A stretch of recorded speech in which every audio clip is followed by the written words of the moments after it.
ಹೇಳ್ರಿ. ಓಂ ಜಿ ಓಂ ಜಿ. ಈಗ 3 ತಿಂಗಳ ಹಿಂದೆ ನಂದು ಯೋಗ ಒಂದ್ ಹೇಳ್. ಈಗ ನೋಡ್ರಿ ನಾವೆಲ್ಲರೂ ಯೋಗ ಸಮಿತಿಯವರೆಲ್ಲ ಹುಕ್ಕೇರಿ ಪತಂಜಲಿ ಯೋಗ ಸಮಿತಿಯವರೆಲ್ಲ ರಾಜು ಗಸ್ತಿಯವರ ಮನೆಯಲ್ಲಿ ಸೇರಿದ್ದೀವಿ. ಅವರ ಆಮಂತ್ರಣದ ಮೇರೆಗೆ ಅವರೊಂದು ಖುಷಿ ವಿಚಾರವನ್ನ ಈಗ ತಮ್ಮ ಮುಂದೆ ಹಂಚ್ಕೊಳಕತ್ತಾರ. ಅದೇನಂತ ಕೇಳ್ರಿ, ಎಲ್ಲರೂ ಅದಕ್ಕೆ ಸಪೋರ್ಟ್ ಮಾಡ್ರಿ. ಓಂ ಜಿ, ನಾನು ರಾಜು ಬೇಂಪ ಗಸ್ತಿ ಅಂತ ಯೋಗಪಟು. ನನಗೆ 3 ತಿಂಗಳ ಹಿಂದೆ ಶುಗರ್ ಲೆವೆಲ್ 417 ಇತ್ತು. ಅದಕ್ಕೆ ಕಾರಣ ನಾನು ಸರಿಯಾಗಿ ಊಟ ಮಾಡ್ತಿರ್ಕಿಲ್ಲ, ಸರಿಯಾಗಿ ಯೋಗ ಮಾಡ್ತಿರ್ಕಿಲ್ಲ. ಅದರಿಂದ ನನಗೆ ಆಗಿತ್ತು. ಆ ನಂತರ ನಾನು ಚಿಕಿತ್ಸೆಗಾಗಿ ದವಾಖಾನೆಗೆ ಹೋದ ನಂತರ ಅಲ್ಲೇ ನನಗೆ ಡಾಕ್ಟರ್ಗಳು ತಿಳಿಸಿದ ನಂತರ ಇಲ್ಲ ನಿಮ್ಮದು 14.H1A1C 14 ಬಂತು. ಆಮೇಲೆ 417 ಶುಗರ್ ಲೆವೆಲ್ ತೋರಿಸಿತ್ತು. ತದನಂತರ ನಾನು ನಿಯಮಿತವಾಗಿ ನನ್ನ ಲೈಫ್ ಸ್ಟೈಲ್ ನಾನು ಸರಿಯಾಗಿ ಮಾಡಿ ಪ್ರತಿನಿತ್ಯ ಯೋಗದಲ್ಲಿ ತೊಡಗಿದ್ದಕ್ಕಾಗಿ ನನ್ನ ಇವತ್ತು 3 ತಿಂಗಳ ನಂತರ ನನ್ನ ಶುಗರ್ ಲೆವೆಲ್ 156ಕ್ಕೆ ಮುಟ್ಟಿರ್ತದೆ. ಇದಕ್ಕೊಂದು ಎಲ್ಲರೂ ಜೋರ್ ಚಪ್ಪಾಳೆ ಹೊಡ್ರಿ.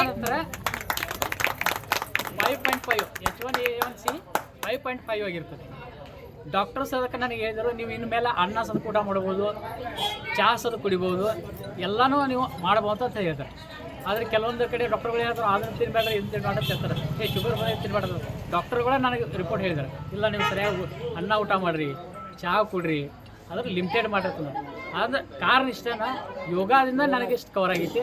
ಅದಕ್ಕೆ ನೀವು ಎಲ್ಲ ಯೋಗ ಮಾಡ್ತಾರೆ, ನಿಮ್ಮ ಲೈಫ್ ಸ್ಟೈಲ್ ಕರೆಕ್ಟ್ ಮಾಡ್ಕೊಳ್ಳಿ. ಯೋಗ ಮಾಡಿ ನಿರೋಗಿಯಾಗಿ ಅನ್ನುವಂಥ ಒಂದು ದೇಹ ವಾಕ್ಯದೊಂದಿಗೆ ರಾಜು ಗಸ್ತಿ ಅವರು ತಮ್ಮ ಲೈಫ್ ಸ್ಟೈಲನ್ನು ಚೇಂಜ್ ಮಾಡಿಕೊಂಡು ಯಾವಾಗಲೂ ಅವರು ಯೋಗ ಮಾಡ್ತಾರೆ. ಕೆಲವೊಂದು ದಿನ ಬಿಟ್ಟಿದ್ರು, ಆದರೆ ಅದನ್ನು ಮತ್ತೆ ತಾವ ತಿಳ್ಕೊಂಡು ಮತ್ತೆ ಅದನ್ನು ನಿಯಮಿತವಾಗಿ ನಿರಂತರವಾಗಿ ಮಾಡ್ತಾ ಹೋದರು. ಅದರಿಂದ ಅವರ ಆರೋಗ್ಯ ಸುಧಾರಣೆ ಆಗೈತಿ. ಯೋಗ ಸಮಿತಿಯವರೆಲ್ಲರೂ ಅವರಿಗೆ ಅಭಿನಂದನೆಯನ್ನು ಸಲ್ಲಿಸ್ತೀವಿ. ಆ ಖುಷಿಯೊಳಗೆ ಇವತ್ತವರು ಔತಣ ಕೂಟವನ್ನು ತಮ್ಮ ಮನೆಯೊಳಗೆ ಸೇರಿಸ್ಕೊಂಡಾರ ನೋಡ್ರಿ. ಎಲ್ಲರೂ ಮದುವೆಗೆ ಇದಕ್ಕೆ ಮನೆ ಕರೀತಾರೆ. ಅವರು ತಮ್ಮ ಆರೋಗ್ಯ ಯೋಗದಿಂದ ಸುಧಾರಣೆ ಆಗೈತಿ ಅಂಥೇಳಿ ಎಲ್ಲರಿಗೂ ಔತಣ ಕೂಟ ಕೊಟ್ಟಾರ. ಇಂಥ ಒಂದು ಸುದಿನ ಮತ್ತು ಸುವಿಚಾರ ನಮಗೂ ಕೂಡ ಅಳವಡಿಕೆ ಆಗ್ತೈತಿ. ನಾವೆಲ್ಲರೂ ಕೂಡ ಲೈಫ್ ಸ್ಟೈಲನ್ನು ಚೇಂಜ್ ಮಾಡಿಕೊಂಡು ಯೋಗದಲ್ಲಿ ನಿರತರಾಗೋಣ ಅಂತ ಹೇಳಿ ಇವರಿಗೆ ಮತ್ತೊಂದು ಸಾರಿ ಅಭಿನಂದನೆ. ಸಂದೀಪ್ ಅವ್ರು ಏನೋ ಹೇಳ್ತಾರ, ಅದನ್ನ ಸ್ವಲ್ಪ ಕೇಳೋಣ. ಯೋಗದಿಂದ ಬರೀ ಶುಗರ್ ಅಷ್ಟೇ ಅಲ್ರಿ, ಯಾವುದೋ ರೋಗ ಇದ್ರೂ ನಿವಾರಣೆ ಆಗೈತಿ. ಅದಕ್ಕೆ ಪ್ರತಿನಿತ್ಯ ನೀವು ಯೋಗ ಮಾಡ್ರಿ. ಫಾರ್ ಎಕ್ಸಾಂಪಲ್ ಜಸ್ತಿ ಸರ್ ಅದಾರು, ಜಸ್ಟ್ ಬರೀ ಶುಗರ್ ಅಷ್ಟೇ ಅಲ್ಲ, ಯಾವುದೂ ಕಾಯಿಲೆ ಅಪ್ ಟು ಶುಗರ್ದಿಂದ ಹಿಡ್ಕೊಂಡು ಕ್ಯಾನ್ಸರ್ ತನಕ ರೋಗದ ಕಾಯಿಲೆ ಕಡಿಮೆ ಆಗೈತಿ. ಬಟ್ ಏನೋ ಪರ್ ಡೇ 45 ನಿಮಿಷ ನಮ್ಮ ಸಂಬಂಧ ಯೋಗ ಮಾಡಲೇಬೇಕು. ಥ್ಯಾಂಕ್ ಯು, ಧನ್ಯವಾದ. ಮತ್ತೊಂದು ಸಾರಿ ತಮಗೆ ಧನ್ಯವಾದ ಸರ್.